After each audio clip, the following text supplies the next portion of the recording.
verter a la atmósfera cantidades ingentes de gases que cambian su composición, la composición natural que había adquirido el planeta a lo largo de miles de millones de años, pues eso tiene un efecto muy importante. Los científicos en relación con el cambio climático establecen el periodo de los próximos 10 años para revertir totalmente las emisiones de gases de efecto invernadero a nivel mundial. La actitud tradicional de nuestra especie, mal que nos pese, ha sido reaccionar en lugar de anticiparse a esos cambios. Siempre hemos estado oyendo hablar que el petróleo le quedan pocos años, nunca vemos ese final, pero sí es cierto que ese final debe de llegar.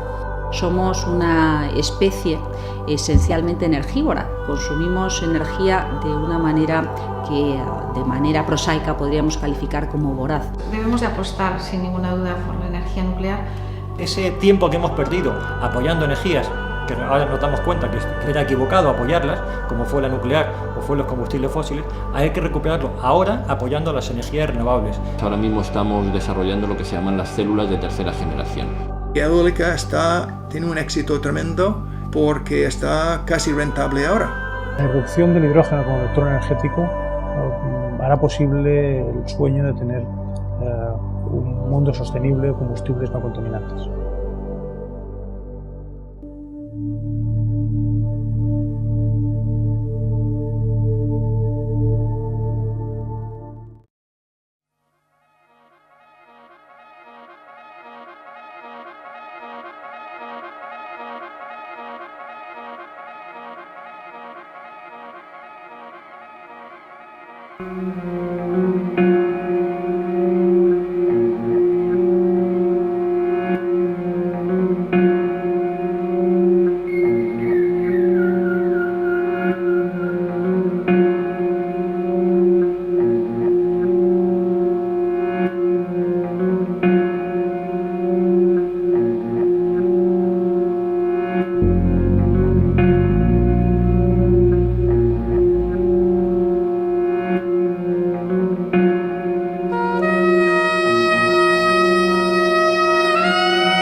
Planting the seeds of change, a symbolic gesture to mark the G8 commitment to halve carbon emissions by 2050, or an empty one?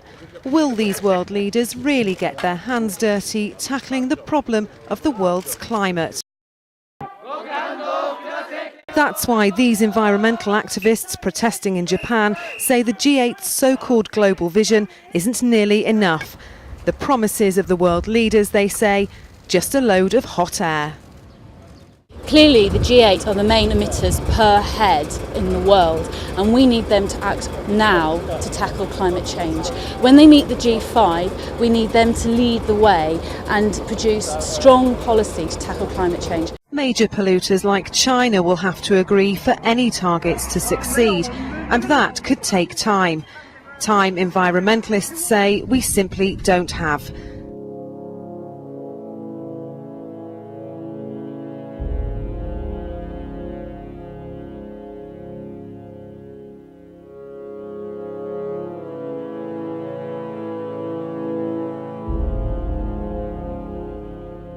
La cuestión ecológica ha sido negada y hasta ridiculizada.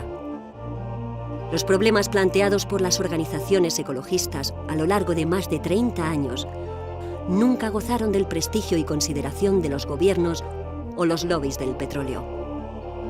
El tremendo esfuerzo de estas organizaciones ha inclinado la balanza. La multiplicación de las catástrofes naturales ha generado en la opinión pública una lógica preocupación que no ha pasado inadvertida para los gobiernos. Ahora la cuestión ecológica forma parte ineludible de las agendas de los políticos. Pero, ¿por qué ocurre esto?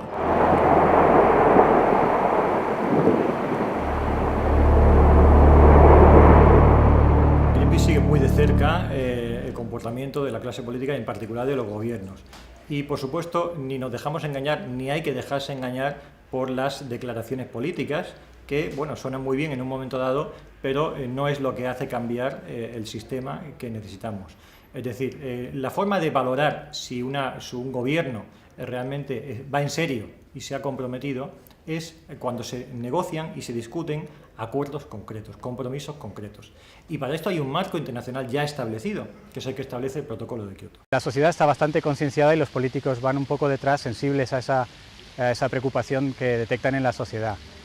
Actualmente hay más herramientas y mejor conocimiento del alcance de este problema, de sus dimensiones globales, y por lo tanto se puede estar un poco más próximo de lo que se estaba hace 3 o 4 años para plantear medidas eficaces para adaptarnos a este cambio climático. Esto podría explicar un poco la razón de que paulatinamente se escucha con más atención en los medios noticias relacionadas con el cambio climático y que van demandando más atención en nuestros políticos.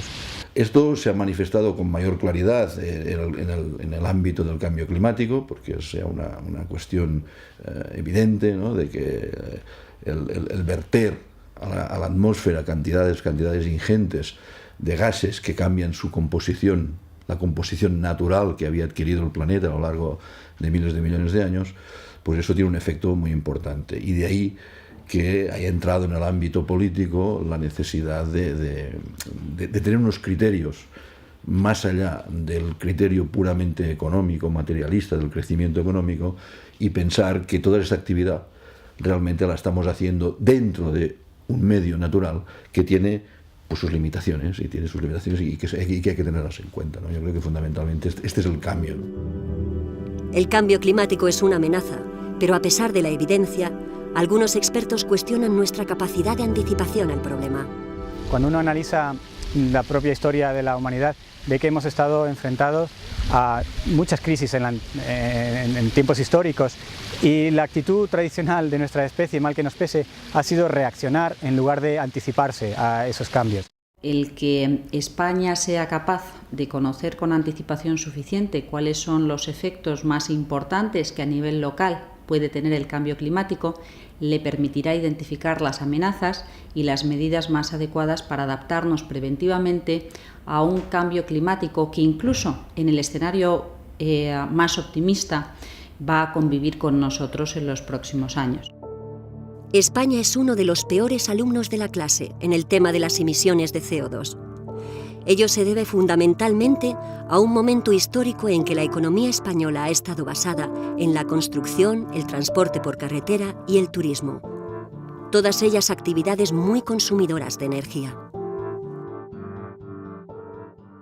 España, previamente al cumplimiento del Protocolo de Kioto, estableció en el Plan Nacional de Asignaciones no un límite del 15%, sino del 37%. Bueno, pues estamos pasados, A día de hoy, recientemente se han hecho públicas las cifras y estamos en un 52%.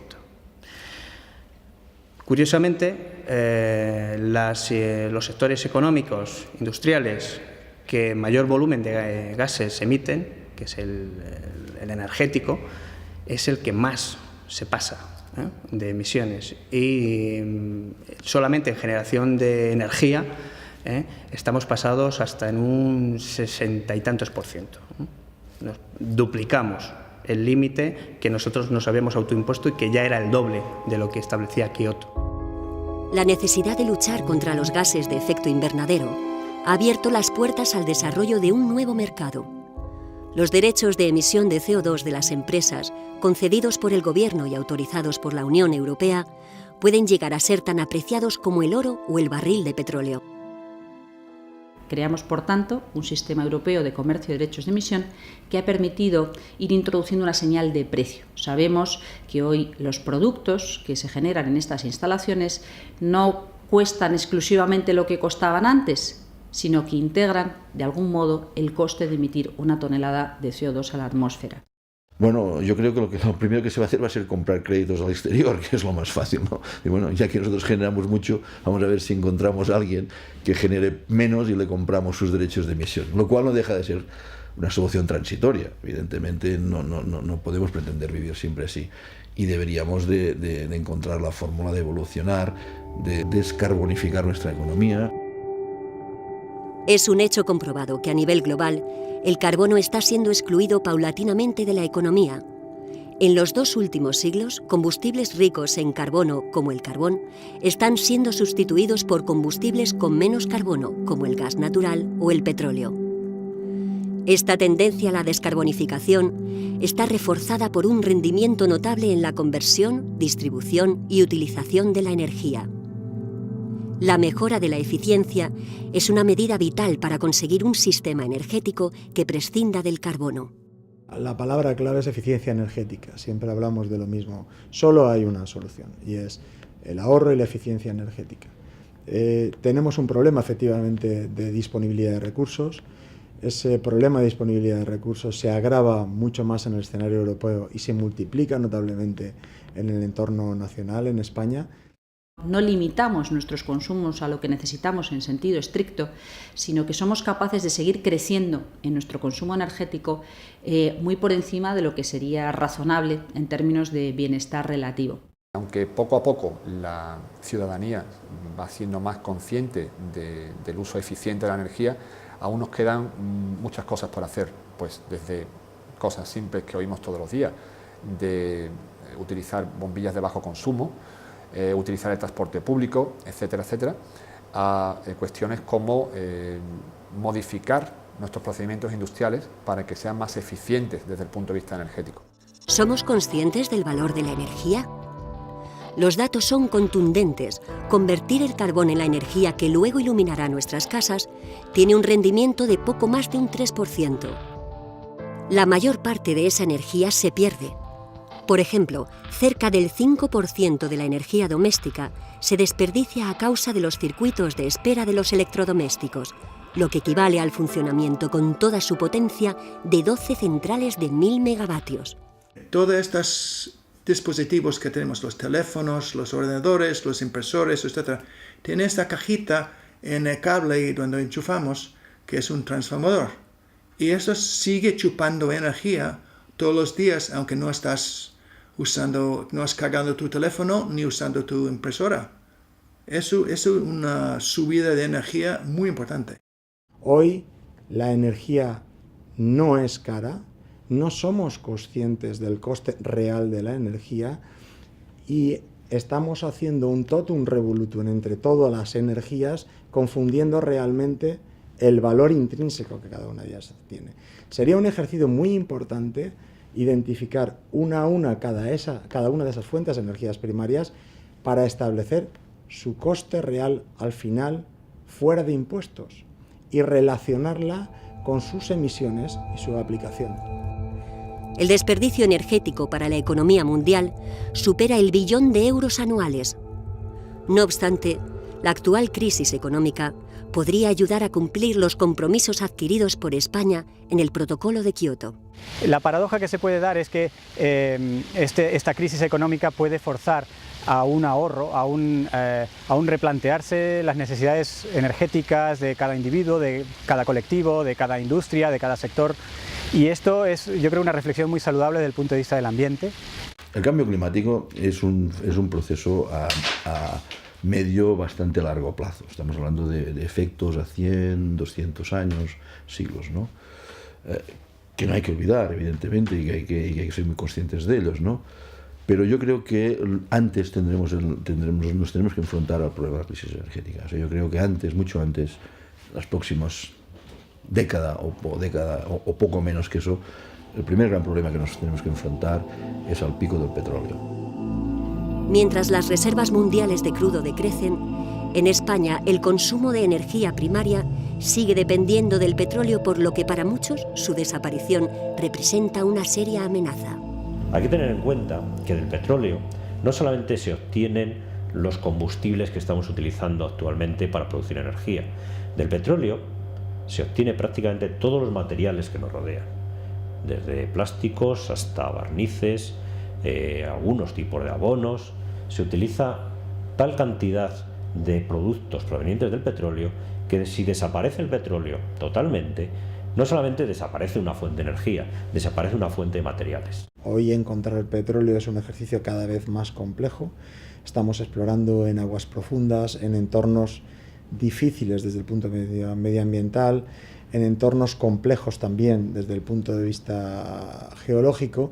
Y no olvidemos que es un recurso finito, es decir, siempre hemos estado oyendo hablar que el petróleo le quedan pocos años, nunca vemos ese final, pero sí es cierto que ese final debe de llegar. no vamos a usar todo el petróleo enseguida, pero parece, si miras esas curvas, yo creo que vamos a poder producir la mitad que estamos produciendo ahora mismo. Yo diría 2050 o 60.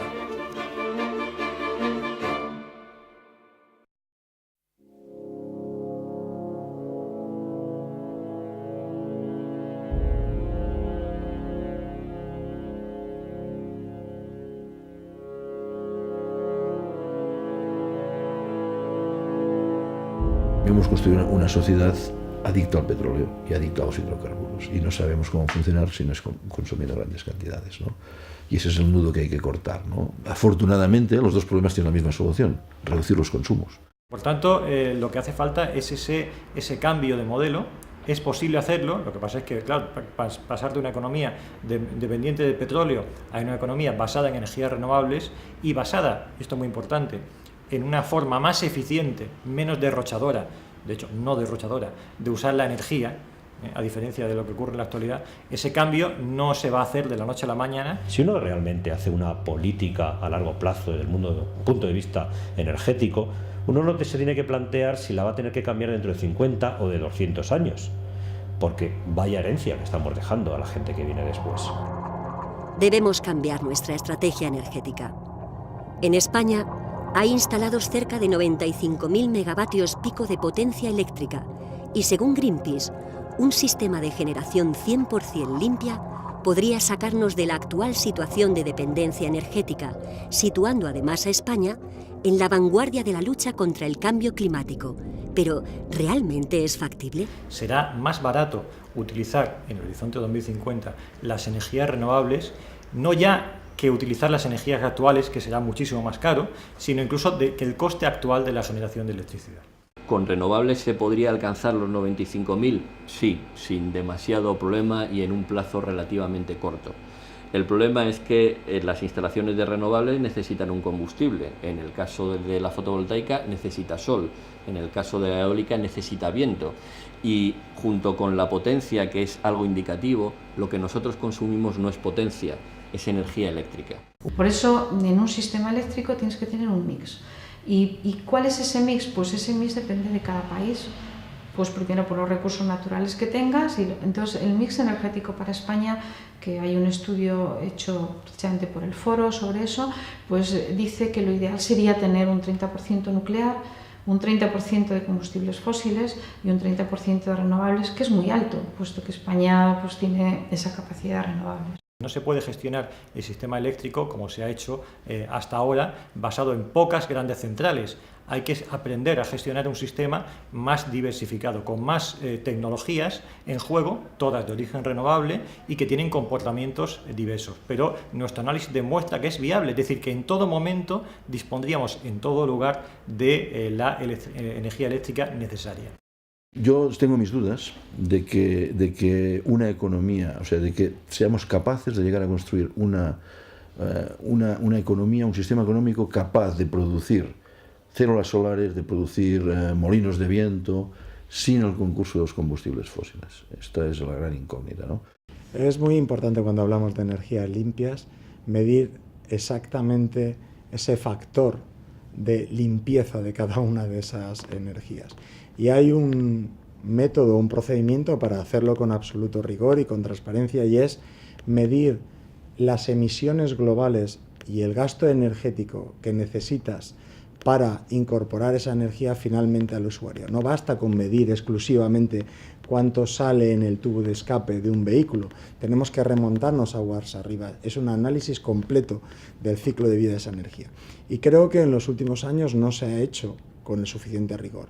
Podemos encontrarnos con situaciones excepcionales que contemplan el uso de un combustible biorenovable como puede ser el etanol, que sin la adecuada trazabilidad ha podido terminar emitiendo más CO2 en su ciclo completo que la gasolina en un motor convencional.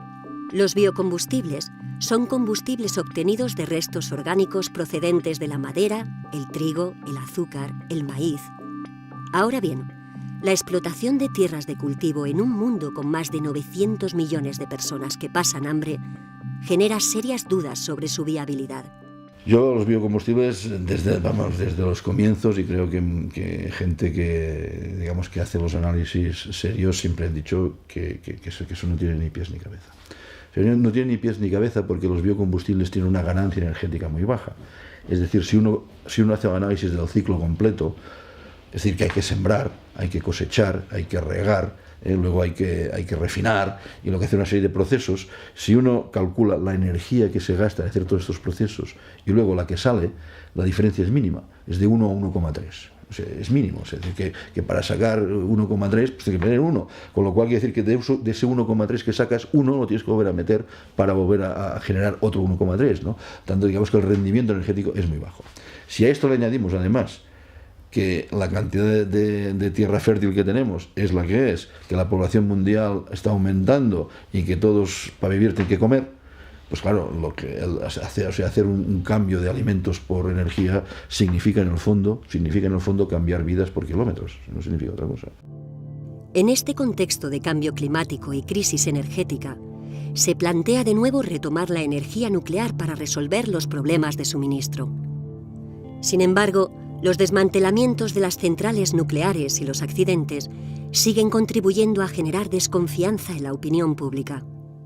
Para que la energía nuclear pueda jugar un papel, tiene que resolver 4 problemas fundamentales. Uno, problema de coste, que bueno, es un problema de coste relativo a otras opciones. Un problema de seguridad, que las centrales no son suficientemente seguras. Un problema de residuos, fundamental. Y un problema de proliferación nuclear armamentística. Y no hay que olvidar también que la energía nuclear en estos momentos solo nos da a nivel mundial aproximadamente el 6 o el 7% de toda la energía primaria que se consume en el mundo. Las fuentes de energía convencionales o fósiles, como gas, petróleo, están muy concentradas en ciertos países y en ciertas zonas geográficas que no se caracterizan precisamente por su estabilidad y que crean cierta dependencia de los países occidentales. La disponibilidad del combustible que utilizamos en las centrales nucleares está absolutamente controlado en precios porque está contratado para toda la operación de las centrales. El uranio está distribuido uniformemente en el planeta, quiere decir que no tiene la presión que tiene otros productos que están concentrados. Es totalmente inviable, porque es una fuente de energía que necesita una inversión de capital y un riesgo tal que solo los grandes estados pueden garantizar el riesgo de la inversión económica. Por eso solo donde hay esa apuesta política, solo en esos casos la inversión privada se decide a invertir en centrales nucleares. Nos supone un negocio en realidad rentable para la sociedad porque pues parece que la inversión la hacemos entre todos y luego los beneficios van solo para las compañías eléctricas, ¿no? La energía nuclear genera un legado de centenares de miles de años de residuos peligrosos, residuos radiactivos, para los cuales no existe solución. El almacenamiento de los residuos de los combustibles, no le quiero llamar residuos, de los combustibles que se sacan del reactor, no tienen ninguna problemática técnica, ni de materiales, son temperaturas bajas, no hay riesgo. Quiere decir que son instalaciones sumamente simples, solamente tienes que almacenarlo y nada más. Y ni siquiera ponerle nada porque no necesita nada, ¿no? Porque no emite, porque no necesita ningún tipo de tecnología especial. Nosotros no podemos predecir lo que le va a pasar a ese almacenamiento que se hace de los residuos nucleares, debido a que en la naturaleza todo fluye. No hay nada que se esté quieto, y ya no solamente por fallas tectónicas o temblores de tierra ni nada de este tipo, sino sencillamente, aunque un objeto se deje durante miles de años, pues aquello se va a deformar plásticamente y va a ser agredido por procedimientos de corrosión. Entonces, no existen materiales que sean absolutamente resistentes a la corrosión, y no existen materiales que sean resistentes a la deformación, sobre todo a temperaturas intermedias, pero incluso a bajas temperaturas. ¿Y por qué los queremos almacenar? Los queremos almacenar porque hay muy buenas expectativas de que realmente esa energía residual pueda ser aprovechada en los nuevos sistemas de generación nuclear que se están desarrollando, y lo lógico es pues que esperemos a que esas tecnologías estén disponibles para que ese combustible que ya es nuestro lo podamos aprovechar. ¿Se puede retomar el tema? Pues yo creo que, en fin, España no puede, digamos que no va a tomar una decisión muy distinta del caso a nivel mundial, ¿no? Y yo creo que lo prudente es esperar a ver si realmente esas terceras generaciones que hablan de reactores que serán mucho mejores y no sé qué, no sé cuántos, y en Inglaterra que quieren hacerlos, y ahora parece que en Italia también. Yo creo que es un espejismo, yo creo que van a encontrar exactamente los mismos problemas. Creo que estamos entrando en una etapa económica idéntica a la del año 70, con una gran subida de los precios del petróleo, que va a llevar a una recesión, va a crear una inflación, van a aumentar las tasas de interés, como está ocurriendo, y nos encontraremos en una situación idéntica a la que provocó la primera moratoria.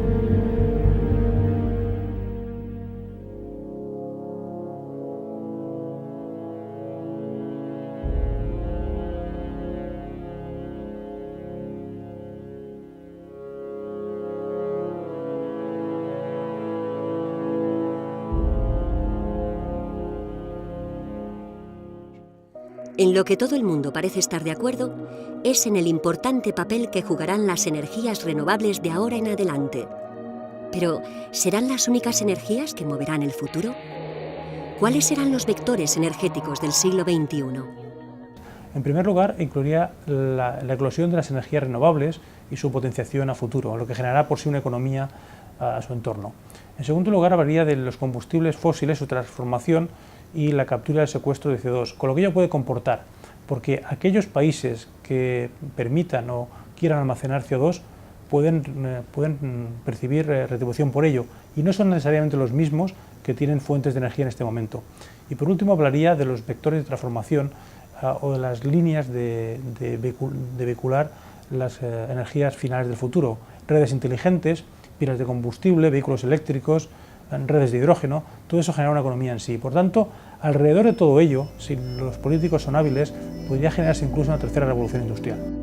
Así pues, existe un vector energético desconocido para la mayor parte de la opinión pública, cuyo desarrollo tecnológico y posibilidades pueden transformar el mundo del futuro, contribuyendo a una mejora significativa del medio ambiente: el hidrógeno. La producción de hidrógeno, que muchas veces se plantea como un gran problema, es que es muy caro producir hidrógeno, realmente es la solución y la razón por la cual el hidrógeno aparece en este mundo de la energía. Realmente la producción no es un problema, la producción es precisamente la manera que tiene el hidrógeno de engranarse con el resto de las energías. Se puede producir hidrógeno prácticamente a partir de cualquier energía, eólica, solar, combustibles fósiles, con lo cual la producción de hidrógeno no es el problema, sino es la manera de funcionar. El hidrógeno lo podemos utilizar como una forma de almacenar energía.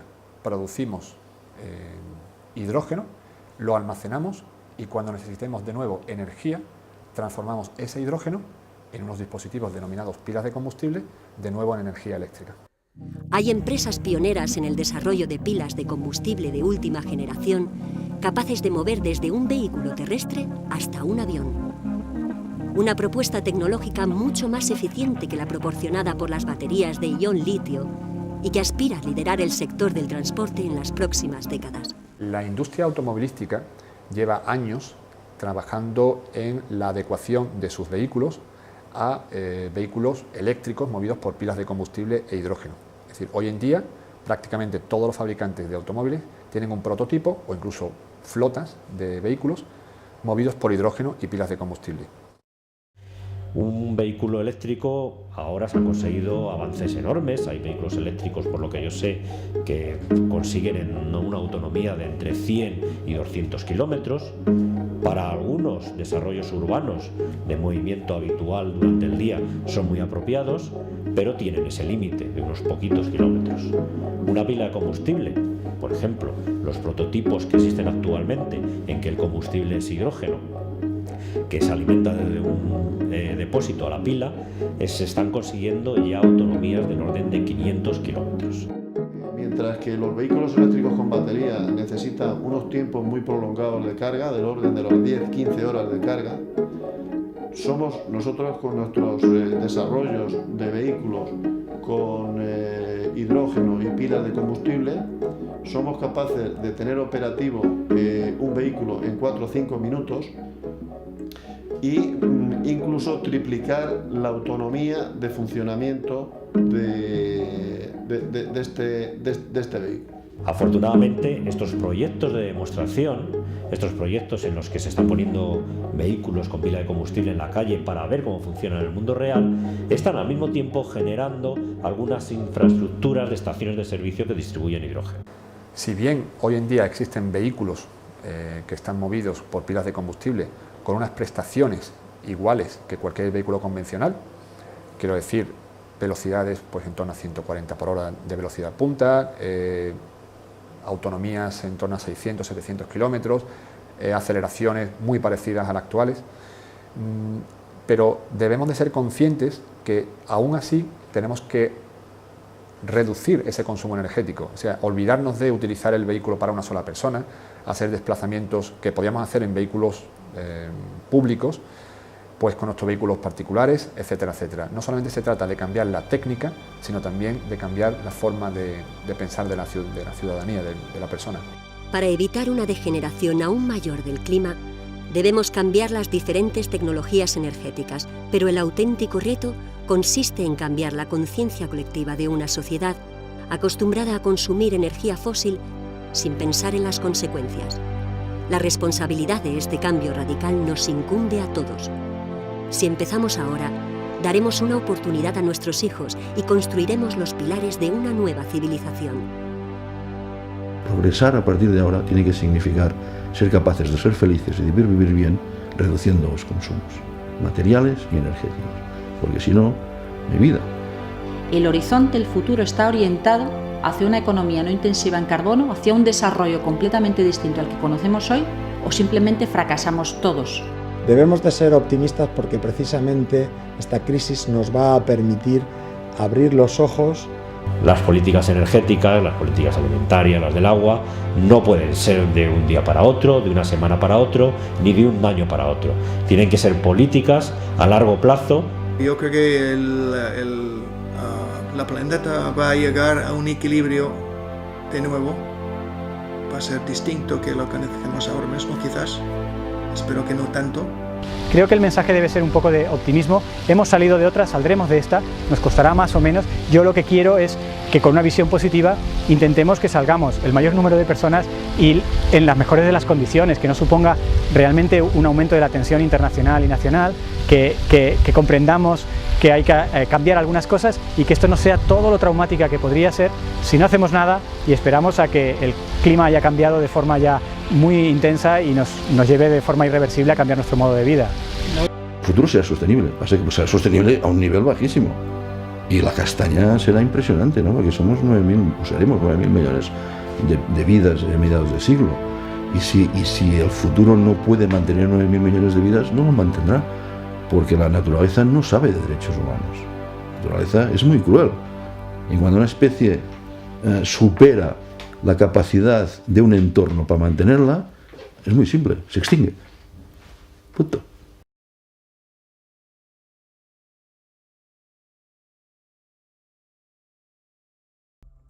The Indians, well, they're deaf to talk of emissions cuts without being paid for it. The West paying the East to clean up its act. The Chinese are asking why can't the world's richest nations agree on cuts right now themselves. But Barack Obama is far more focused on pushing more modest goals through his own Senate than pleasing his European friends.